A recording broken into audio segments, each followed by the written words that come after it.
I am Samantha Burr, and this selection is from Charles Dickens' Little Dorrit, Book the Second, Chapter 31. Previous to this passage, Mrs. Clennam has come to tell Amy, or Little Dorrit, that she has withheld a fortune from her for many years, a fortune that could have helped Amy and her family as she grew up in a debtor's prison. In this passage, we see Amy's reaction to the news and the climatic event that follows. Even now, I see you shrink from me, as if I had been cruel. Little Dorrit could not gainsay it. She tried not to show it, but she recoiled with dread from the state of mind that had burnt so fiercely and lasted so long. "I have done," said Mrs. Clennam, "what it was given to me to do. I have set myself against evil, not against good. I have been an instrument of severity against sin. Have not mere sinners, like myself, been commissioned to lay it low in all time?" "In all time," repeated Little Dorrit. "Even if my own wrong had prevailed in me, and my own vengeance had moved me, could I have found no justification? None in the old days, when the wrath of the hater of the unrighteous was not slaked, even in blood, and yet found favor." "Oh, Mrs. Clennam," said Little Dorrit, "angry feelings and unforgiving deeds are no comfort to you and me. My life has been passed in this poor prison, and my teaching has been very defective, but let me implore you to remember later and better days. Be guided only by the healer of the sick, the friend of all who are afflicted and forlorn, who shed tears of compassion for our infirmities.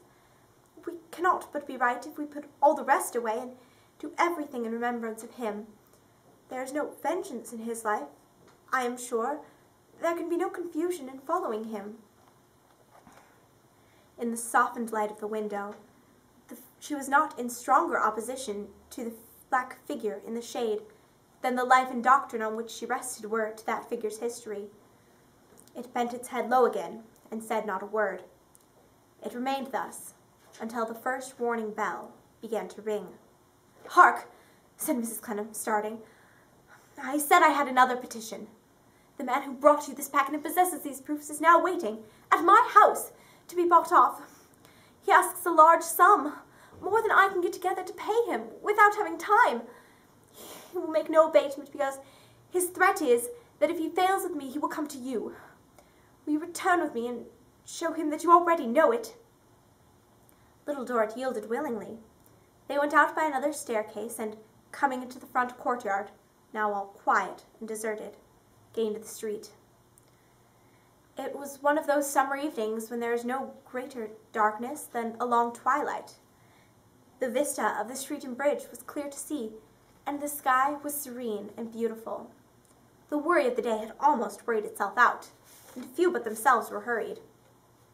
As they crossed the bridge, the clear steeples of the many churches looked as if they had advanced out of the murk that usually enshrouded them, and come much nearer. The smoke that rose into the sky had lost its dingy hue, and taken a brightness upon it. From a radiant center, over the whole length and breadth of the tranquil firmament, great shoots of light streamed among the early stars, like signs of the blessed later covenant of peace and hope that would change the crown of thorns into a glory.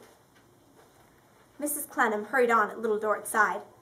They left the great thoroughfare and wound their way down among the silent, empty cross streets.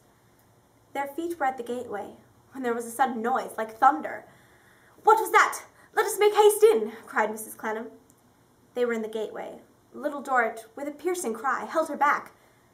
In one swift instant, the old house was before them. Another thundering sound, and it heaved, surged outward, opened asunder in 50 places, collapsed, and fell. Deafened by the noise, stifled, choked, and blinded by the dust, they hid their faces. The dust storm parted for a moment and showed them the stars. As they looked up, wildly crying for help, the great pile of chimneys rocked, broke, and hailed itself down upon the heap of ruin. They ran back into the street, crying and shrieking. There, Mrs. Clennam dropped upon the stones, and she never from that hour had the power to lift so much as a finger again, or the power to speak one word. For upwards of 3 years, she reclined in a wheeled chair, looking attentively at those about her and appearing to understand what they said. But the rigid silence she had so long held was evermore enforced upon her, and she lived and died a statue.